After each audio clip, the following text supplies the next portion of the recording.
Hey humans, Coach Mindy here with your Find the Drive workout of the day. Today we have 21, 18, 15, 12, 9, 6, 3 reps for time. We're doing all of those reps for up downs, push-ups, and a dumbbell deadlift. To get you ready for that, we're going to go through our warm-up 3 times, starting out with your PVC pass-through. So grab that PVC pipe, wide grip to start, feet underneath the hips, squeeze the butt, squeeze the gut, shrug the shoulder, over and back, 10 reps there. Then we're going to take that PVC pipe behind the back, switch the grip so our palms are facing forward, shrug the shoulders, bring it up and over. Remember, we're not moving our head out of the way, we're making our shoulders do the work for us. Then you return that PVC pipe back to the front. Give me 5 one direction, 5 the other direction, making sure that PVC pipe gets the small of your back and you keep those arms nice and straight, alternating each direction every time you return to the front. 10 reps there. Put your PVC pipe down, feet stay hips width apart, fingertips by your ears, pinch your shoulder blades together so you open up your chest, soft bend of the knee, hinging forward, keeping that eye on the horizon, standing all the way up, squeeze the gut, squeeze the butt. Then we're going to go into a single leg touchdown. Shift all your weight into one foot, tap the ground so that foot's ready. Again, try to keep that chest up, your eye on the horizon, stretching backwards with your elevated foot, bending in the knee, but like a squat. So our hips are going back and down, touch the ground, stand all the way up, 5 on one side, 5 on the other. I mentioned hips going back and down like a squat because we're not leaning forward and getting way out in front of our toes. We want our weight to be evenly stacked over our foot with more pressure in the heel, just like you would a squat. Next, we're going down to the ground for high plank to down dog. Start in that high plank position, feet hips width apart, wrists underneath the shoulders, rocking back in a downward dog, flow forward. We're going to do 10 reps there. Then on your last rep, you're going to drop down to your elbows and then back up, alternating sides. If you find that when you're doing the high plank to elbow plank, your body's rocking side to side a lot, that means you're not able to maintain that nice active core. So maybe we take this down to the knees. That way we're not swaying. So we don't want to get that big sway. Your elbow replaces directly where your hand is. You're going to do 10 total reps there.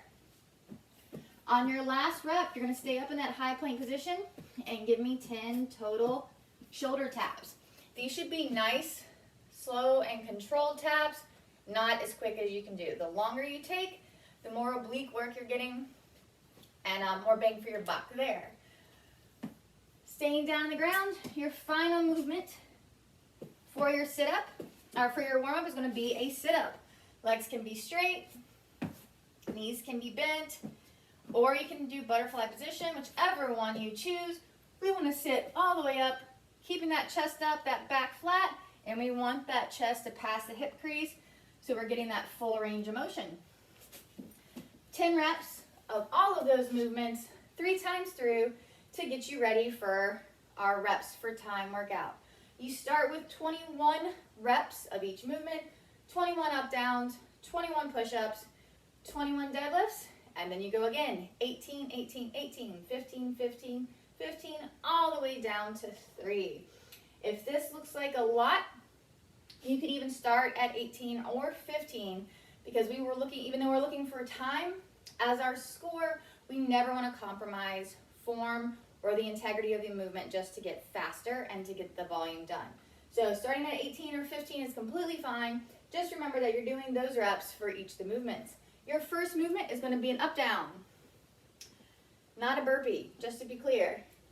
All right, hands down, feet back, feet forward, and stand. Jumping's not in the cards, we can step. Just make sure you stand all the way up for each rep. Then we're going down to the ground for our push-ups. Option 1, from the toes, chest all the way to the ground, all the way back up. Option number 2, lower, from I messed that up. It's fine. We're fine. You lower from the toes, drop your knees, push up from the knees, pop back up to your toes, and then the final one from the knees. Whichever one you choose, you will be hitting the ground with your chest each time. The way to find out what's best for you and get in that good setup position, start at the ground. We're all going to do our knees for this.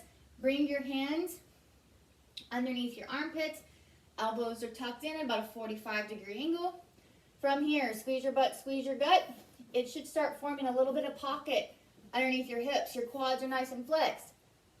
Elevator up, reset. Do a couple reps there to get your body ready. Option number 2, elevator up to the toes and lower, chest hitting the ground first.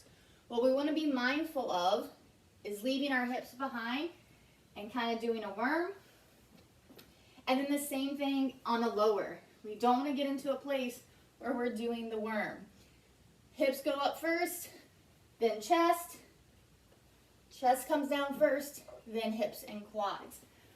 So play with those with the goal of hopefully, building towards that push-up. And maybe that could be even a challenge from the toes for your new year. Your final movement for this workout is going to be a dumbbell deadlift. Feet are going to be slightly more narrow than a normal deadlift stance. You're gripping down on the dumbbell just from one side, hinging forward. That good setup position. Hips are slightly elevated. We're not down into a squat. Shoulders are out in front of the dumbbells. Eye on the horizon. You should be able to wiggle your toes. From here, stand tall, squeeze your butt, squeeze your gut. Lowering with control, dumbbells right outside of your pinky toe. And that's your dumbbell deadlift. All right, reps for time, up, downs, push-ups, dumbbell deadlifts. If you have any questions, let me know. Otherwise, have a great workout.